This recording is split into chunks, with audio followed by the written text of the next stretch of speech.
you're using creativity and science together. Okay. Does this make sense? If you look at, for example, Jeff Beck's version of Drown in My Own Tears with Jules Holland, that is one of the greatest vocal performances I've ever heard. I pulled over to the side of the road and wept when I heard that thing. Because he died, and I was just like, yeah, whatever, Jeff Beck died. I know he's supposed to be the greatest, blah, blah, blah. It's like I have no time for Jeff I got to Beck. drive him once. What? When I was a limo driver. Hold up. Yeah. Wait. Break from UFOs, Joe. Yeah. You have to tell me your Jeff Beck story. I was supposed to drive Stevie Ray Vaughan, but Stevie Ray Vaughan refused to take a limo. Stevie Ray Vaughan would always take cabs. Isn't that wild? And I was a giant Stevie Ray Vaughan fan because my boxing coach was a huge fan, and he would always play that song. Oh God, there's a bunch of them, but is it Ireland? Is that? He has this one song. Never heard of this. Oh my God. This guy used to hit the bag and play this one song by Stevie Ray Vaughan, and I can't remember what fucking song it was, but I became fascinated with Stevie Ray Vaughan because of my friend. And as I was driving limos, I had an opportunity to. I was like, oh my God, I'm going to pick up Stevie Ray Vaughan. This is insane. But as he was with Jeff Beck, I'm like, yeah, that's pretty cool. So I drove Jeff Beck.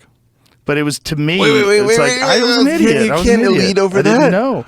Yeah, I also got a chance to pick up Annie Lennox, security guy. He was this fascinating dude. I really loved talking to him. He was a lot of fun. And so I got to see, I was like as close to you are as to Annie Lennox. And this was when the Eurythmics were huge. And she was in this restaurant. And I swear to God, dude, her voice was like a cable wire. When she would talk, yeah, it would almost like she had a nuclear voice. Like even just her talking, you would like knowing how beautiful her voice was when she sang. You realize like, oh my God, she's like an athlete. Like she's like an athlete talking. Just the way her voice was carrying in this conversation, I was like, this is amazing. Her voice is incredible. And I was realizing like, oh my God, that's like a trained skill, like a ballerina with their vocal cords. I believe before it was trained, it was just. I have the same feeling about Eva Cassidy and Annie Lennox. It's just that these people are not part of reality. Well, is a gymnast a part of reality? I mean, they develop that ability. I mean, I think that's what it is. I think we're seeing the final product. We're not understanding that there's this long journey. And some people have more physical gifts than others do. But that's with gymnasts as well. Okay. You ever heard Eva Cassidy get sick and sing Stormy Monday, and something about the sickness causes her voice to do something that no voice has ever done? Oh, no. Oh, dude. This is like heroin. Wow. Jeff Beck is more vocal than these people. This version of Drown in My Own Tears, which is a cover, Ray Charles did a cover version of it, and he figured out what the song was supposed. Okay.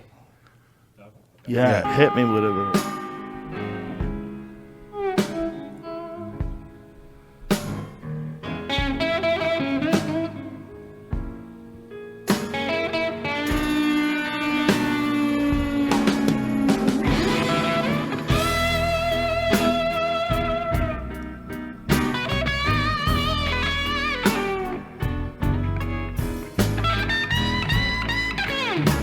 Ugh.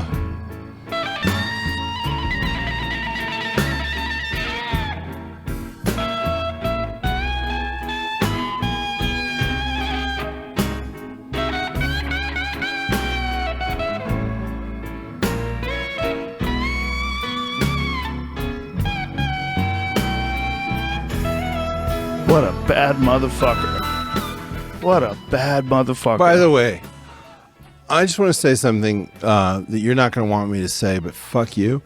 I was hanging out with his bass player, Tal Wilkenfeld, and she got COVID. And I heard that you sent a nurse with an IV with all of this sort of stuff to get Tal Wilkenfeld, this unbelievable bass player that just... She's my friend. Yeah, but she's like a next level human being. She is. I love her. She's great. I know. But like... You know, you take a lot of shit from stupid shit that you do. What a big heart you have, and nobody even knows what you do for people around you. And I just want to say thank you. Okay, that was an unauthorized thing. That's I want to very get nice back to you. Thank you. Okay, the Jeff Beck thing. There she is. Oh my God! Right, like she's 12 years old. Let me hear some of this.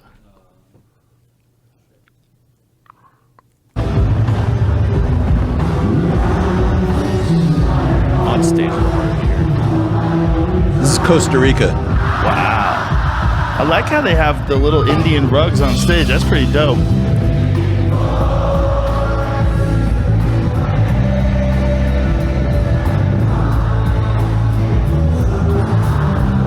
So it's Incubus with Mike Einziger and Brandon Boyd. And that was Costa Rica, where they were getting blown away, and that she couldn't even see properly because her hair was getting blown into her eyes. I met her at the store. She's friends with Tony Hinchcliffe. That's how I became friends with her. Yes, like she doesn't want to hang out with music people. She wants to hang out with scientists and comedians. She loves hanging out with comics. She hangs out with us all the time. She's cool as fuck. She's she cool. She can hang. She's really cool to talk to. But Incubus is also like they're really into science. They're the most down to earth rock stars. Jeff Beck.